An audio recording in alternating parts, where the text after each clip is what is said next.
Alright. Let's start with the Clash Blaster. We've already done this one on the Fresh Season video, so this one's already covered. But for the sake of this video, let's talk about the Clash Blaster. I'm turning off the Intensify Action because I'm not going to be jumping as much with this thing. I'm going to be walking and shooting a lot more often. Because what's the point of doing this if you're just getting 60 damage from it, you know? So Clash Blaster is a very different blaster. It's about the closest you're going to get to a shooter in the blaster class. It's got a very high fire rate, and it's more likely to try and fight by just walking and shooting repeatedly. It's a really, really short range, so it's a little bit below Vanilla Blaster and a little bit above Luna Blaster. So a weapon that is outranged by a lot of the cast, although with indirects, you can get out a lot further. Let's see exactly what it's like with an indirect.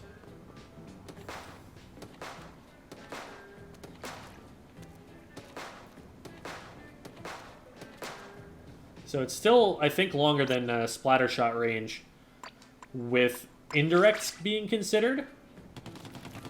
Yeah. But one big thing about this weapon that makes it pretty weak is its damage. That indirect is only doing 30. So while most blasters are going to splat with 2 indirects, this one needs 4, which is gross. Having to hit 4 indirects, that's so slow. That's one of the slowest kill times of the game. Now, this tends to be a lot more popular at beginner levels because look at how little you have to aim this thing. I am this far off the target, and I'm doing some damage to it. So, at early levels, when aim is less consistent, you know, aiming this close and not necessarily doing damage isn't ideal. And that's why a lot of players tend to get the impression that the Clash Blaster is really strong, because they can be hitting from this far away, about here, and doing any damage at all at a lower level where just hitting shots is a struggle. This is going to feel really good.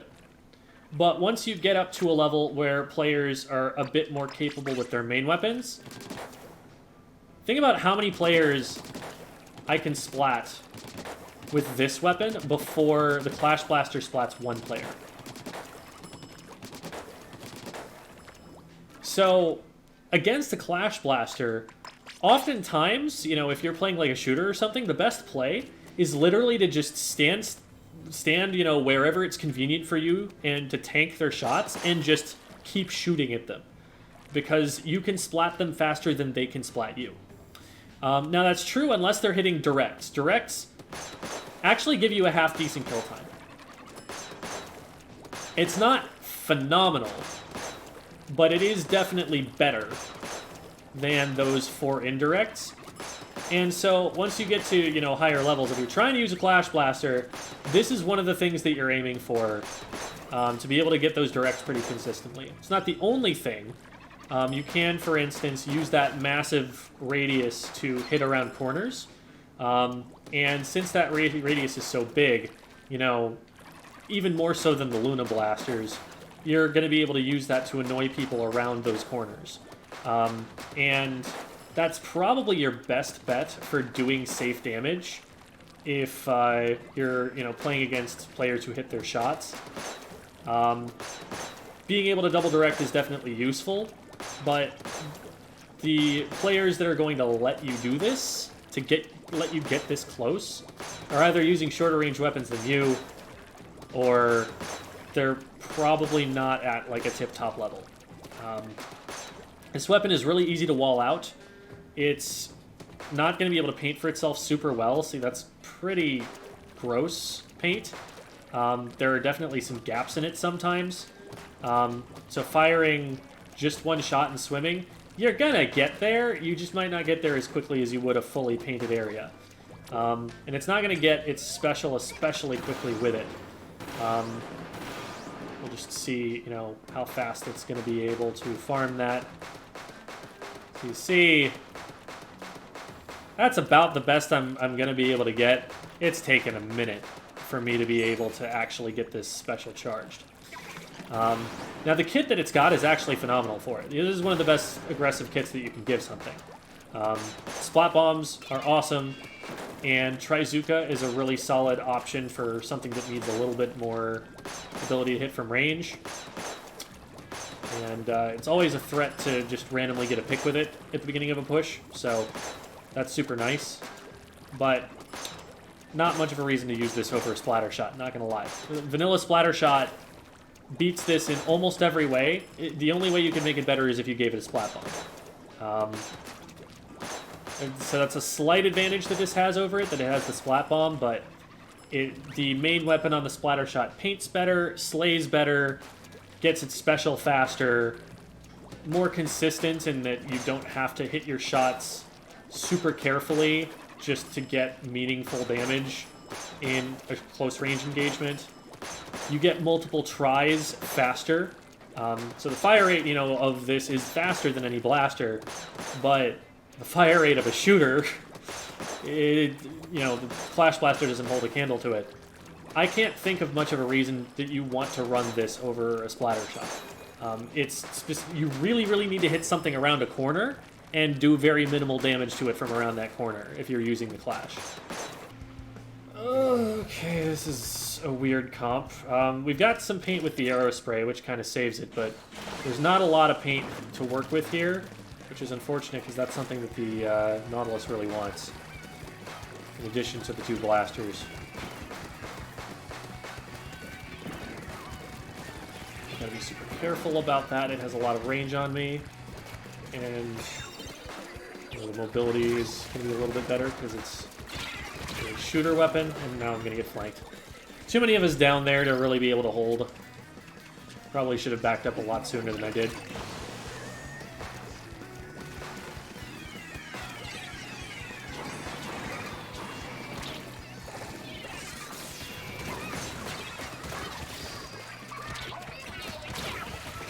Alright, well we got one, but the other was able to splat us. I think that might go differently with certain other weapons. Close to Azuka here. Let's see what we can do with this. Let's see what's going in. Not sure I like that. Let's see if we can just keep this player off them. We bought some time for our team to get back in at least. I'm not going to mess with the Kraken. I'm just going to... Here... Let's jump out, let's jump out.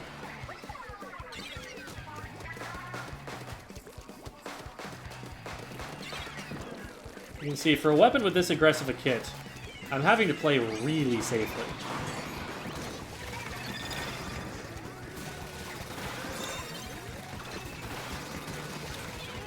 We'll get one. I probably wanted to play that more for the ledge, because I have a larger radius around the ledge than the range blaster does. I'm just worried I might not be in range if I tried to back up anymore. Okay, Booyah will clear that. I was lucky because they were moving away from it. They're still down one though.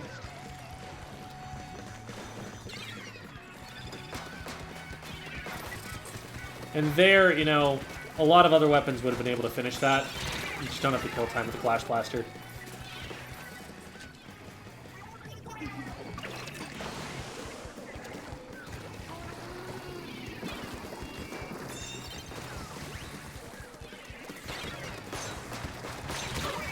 And I still only traded after hitting 3 shots.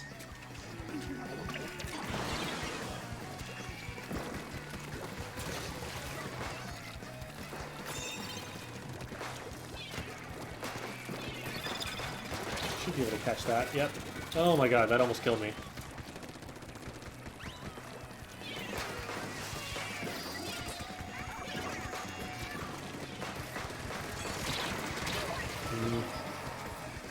Pushed a little bit too far without having the ink to do it. We're not watching that flank on the right at all. That's come in a couple of times and caught us completely by surprise.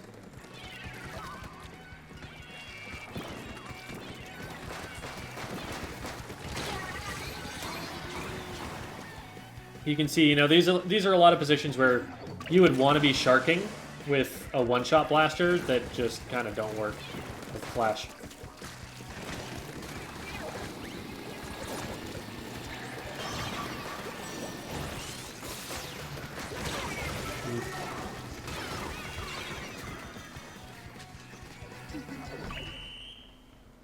I'm not super happy with how that game went on my end. Like, I think I didn't play it especially well.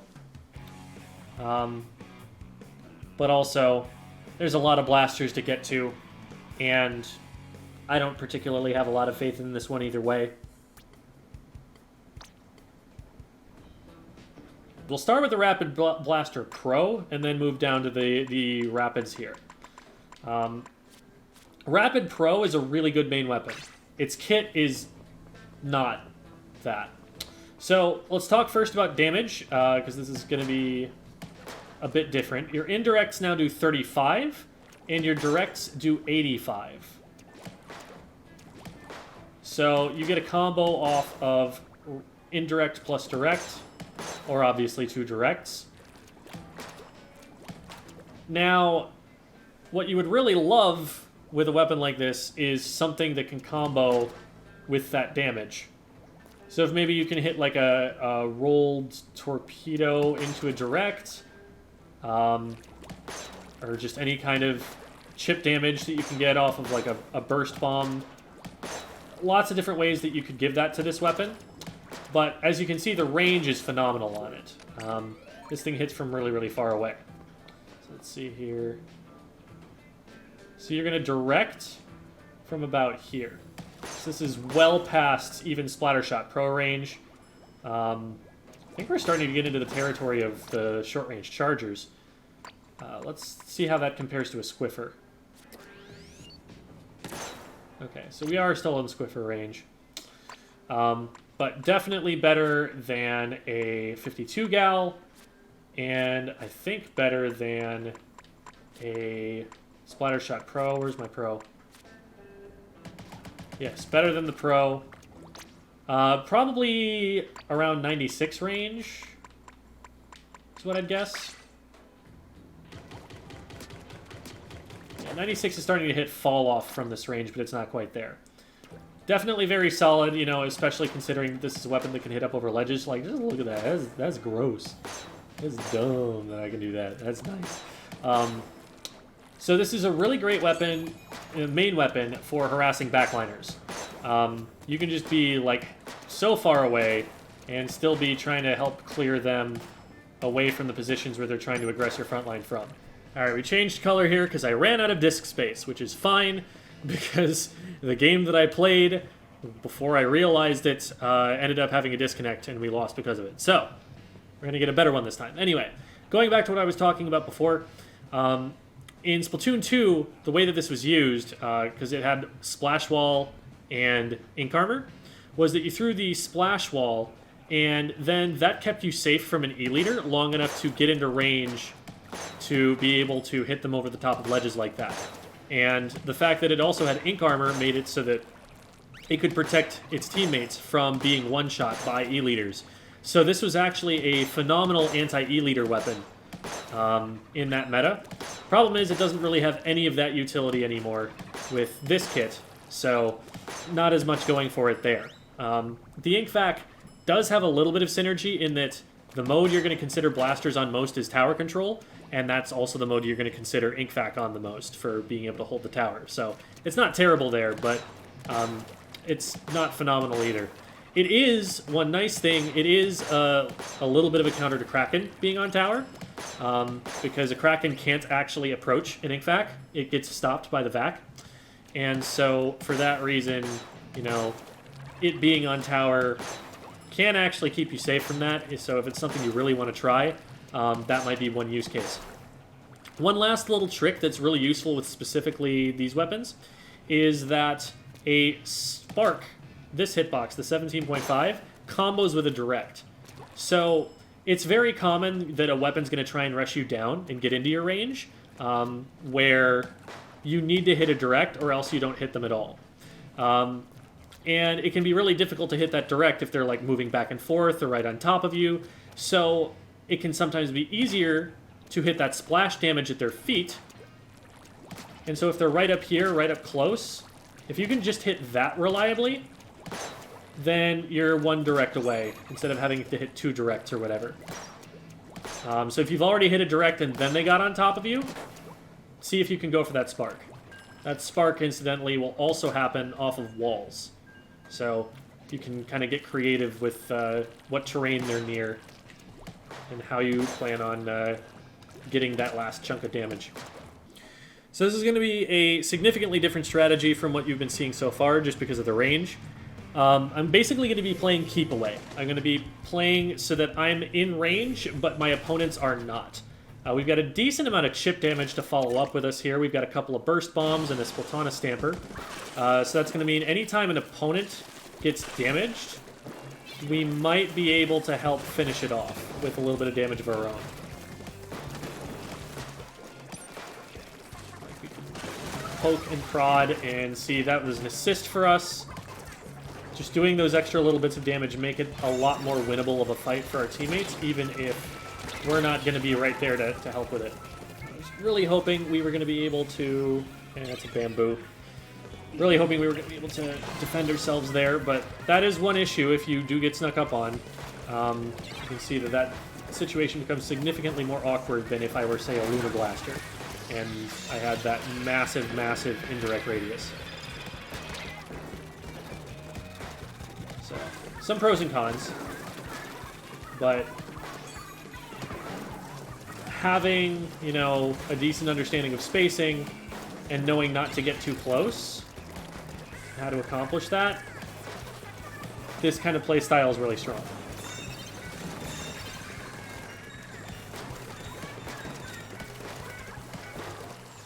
Forced them to jump. Unfortunately, didn't actually get the splat. That would have been nice. Guys, we really need to deal with the sploosh that's flanking us. That's causing a lot of problems. I'm trying to get some paint in the left side here so they can't just come up over the top as easily. That's the flank route. I was hoping I could get the ink vac in time to save myself there, but yeah, they would have just reef-slided through it anyway.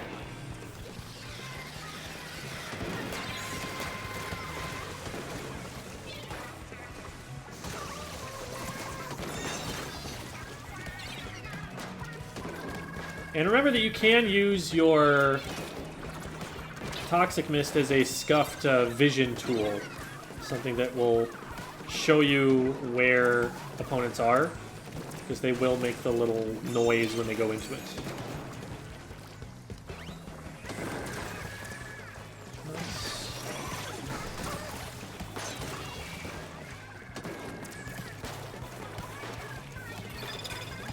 Try and make it difficult for the E-Leader to exist here. They're probably backed up at this point. Well, now we're spotted. Ah, I thought I could get that up in time. Shoot. That's two down. We really are being super aggressive on that side. We didn't have anybody looking anywhere else. I'm hoping we can get some more unique angles on players as we press up here. So we have the range to be able to do that. This is a flank. From where, though? I don't think they actually flanked. I think they probably just got shot by the leader. Yeah, that's not right.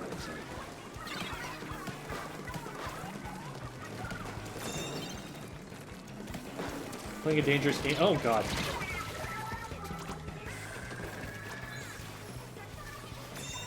They must have sharked there for a while, that's my guess. they just followed me carefully afterwards.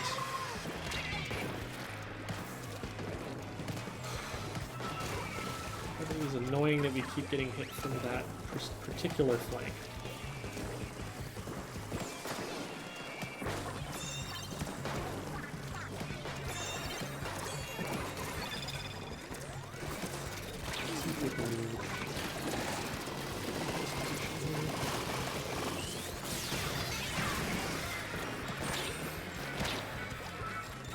And there is the niche for the ink vac.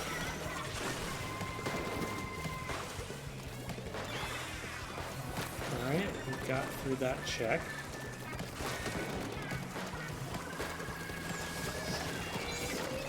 I want to get out of here.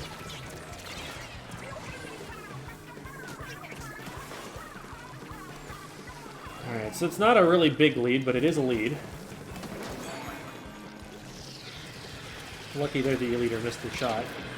So we got the flanker. Awesome. Good adaptation.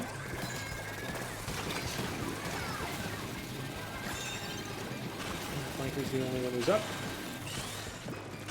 Expecting them over here. And they didn't get to come around in time. Alright.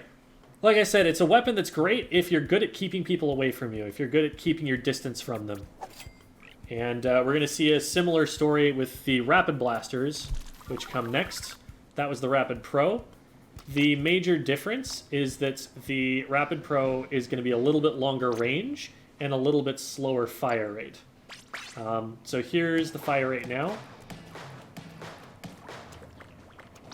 And now let's look at the Rapid Blaster itself. So, for a quick range check, let's see, have to get significantly closer to be able to hit directs.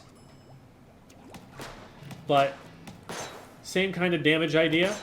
Direct is 85, spark is 17.5, indirect is 35. Now, the nicer thing about these rapids, besides the fire rate, which is significant for sure, is the kits that they get. This one actually gets a special that people care about, and the other one gets a sub that people care about that works really well with it. So, Tri-Strike is just a really great option, and it's nice to have on a weapon with this kind of range, because that's about where it wants to be relative to the opponents anyway. So unlike with like a T-Tech, you don't have to back up out of a frontline position to use it. You can kind of use it just from where you naturally are a lot of the time. Same kind of advantage that the ZNF Charger has with it. Ink mines are fine. If you're, in a position and you don't want to be flanked in it, you can put those down, like with that sploosh that was coming up on me, and use that to protect yourself. And the damage, you've got some options for comboing it. You need a direct to finish someone off with it, but if you get two, then you can even spark them. And that will get them. So, same kind of thing there. I like the Rapid Blaster. I like the Rapid and the Rapid Deco. I think as main weapons, they're pretty interesting. And given the right kits, they can definitely be really strong. They haven't gotten a lot of love in terms of kits so far. Tri-Strike isn't a bad special, but it really likes something they can use for damage combos. The Kensa Rapid was a particularly good kit from Splatoon 2, where it had Torpedo like the Rapid Deco does, but it also had a Baller, which was a panic option that it could use to keep itself safe if someone got on top of it. And that combination of things was really nice. You could, for example, hit a direct and then immediately initiate the Baller and roll someone with it. You could try and finish someone off from the Baller splash damage. And on top of that, if you really needed to, you could just run. That was also valid. Alright. Just gotta watch out for the Carbon and the Sploosh. They're probably going to be flanking, and I'm going to try and learn my lesson from last round and just keep an eye on left this time. I'm going to put this right here. Hydra's going to be watching us, which is fine, because we hit around the walls and they don't. Force them back, but I'm not going to be able to get them. In this situation, that hit them, but didn't splat. Sometimes, you know, you do the best you can, but the best you can is not enough damage. So you gotta be a little bit patient. Keep your positioning relatively conservative.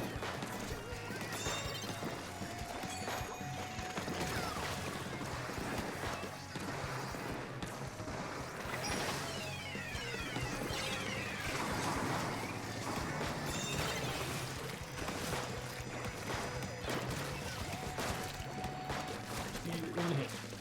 And I'm not gonna find that if they hit these shots. Oh my goodness. Well, we got him eventually. That was a wild, wild chase. Help, teammate. Oh no, don't zipcast away from me. That's the opposite of helping. Oh no.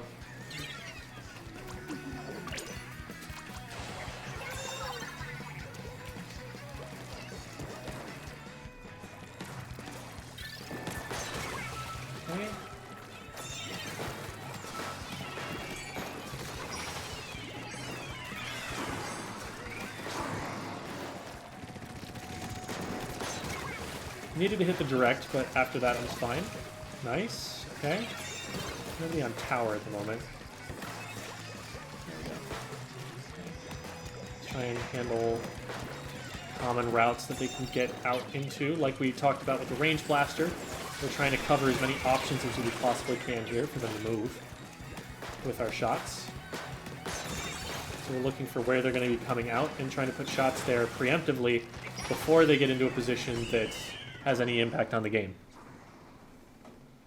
Went pretty well. I used like one entire mine. There's definitely more value I can be getting out of those. Part of it is that I'm not used to using them, but they're definitely a little underwhelming. Alright.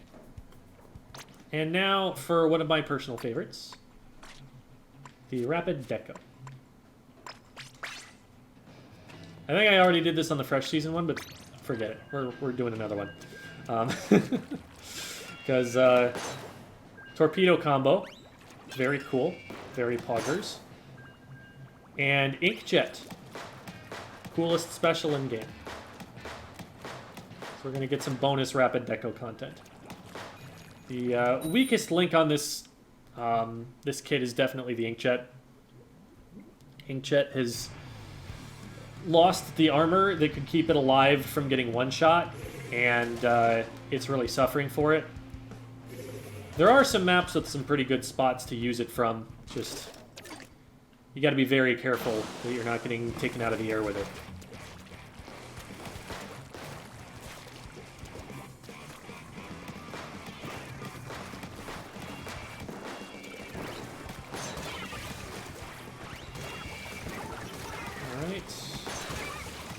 Cool. Just the zap, and they're over there.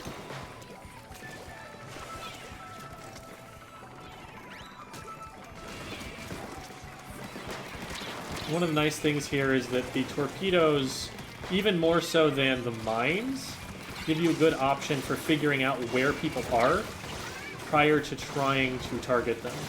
You know, since you've got a slow fire rate, it's good to know what you're shooting at before you have to actually spend the ink on it. Or you have to commit the time, the frames, to putting that hitbox out there.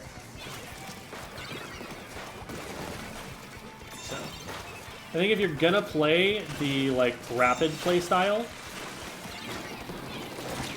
of the long-range blaster, long-range zoning blaster, this is probably your choice.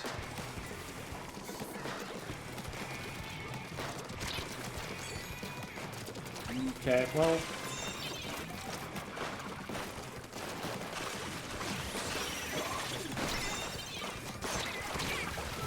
we got some damage there. If we'd been able to lift off with the inkjet that we just got, we probably would have been able to finish those, because the inkjet's going to do good splash damage that will be pretty reliable at cleaning those up. A little bit of an aggressive super jump, but we were pushing the tower while they were on the wrong side of it, and if we had been able to get set up somewhere, that might have been a good position. This is dangerous, because if they come over the top, you gotta worry about them. Got a lot of enemy attention over here. Unfortunately, we still went down in mid. And that is not a time to be getting on tower. We were not in position to defend that.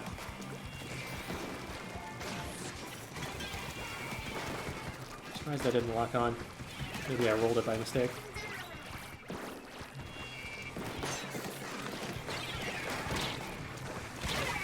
Oof. Stamper does have range to be able to hit you from there. So, despite the fact that it can't hit around corners or anything the same way that a blaster can, you're going to tend to see, for like this kind of zoning range sort of weapon, you're going to see a Stamper trumpet a lot of the time.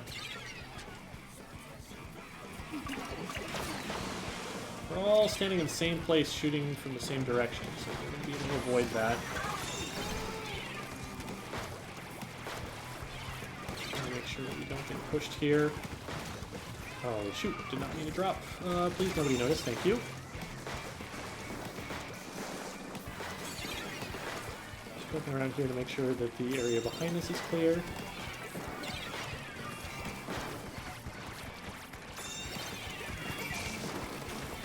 I thought I could move it up there. I think I can from here. Okay. Well, at least they're over here and not on the tower. Copium, copium, copium.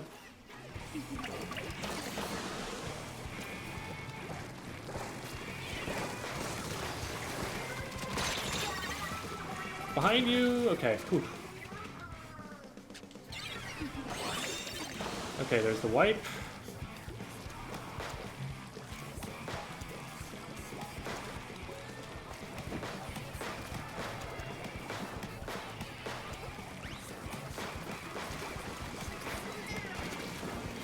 What happened?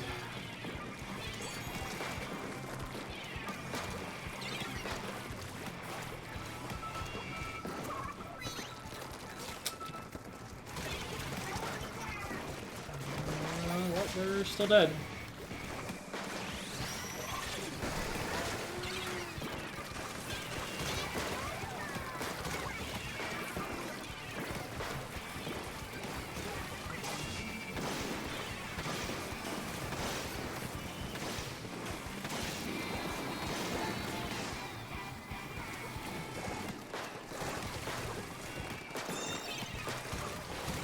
Go. The tower need to be. I think there was someone behind us. Yeah.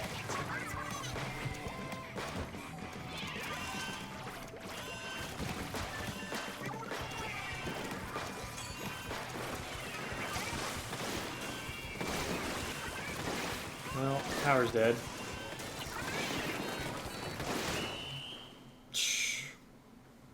Yeah, like I said, it's always the ones that I like the most that end up not going as well. And then the ones that I've just, like, never played, those games end up going really nicely. But there it is. Those are all of the blasters. Except for the Clash Blaster, which we got done in the Fresh season. So if you're looking for that particular Clash Blaster, you could go and hear me talk about how much I dislike it in the Fresh Season Weapon Select. And enjoy your blasting, everybody.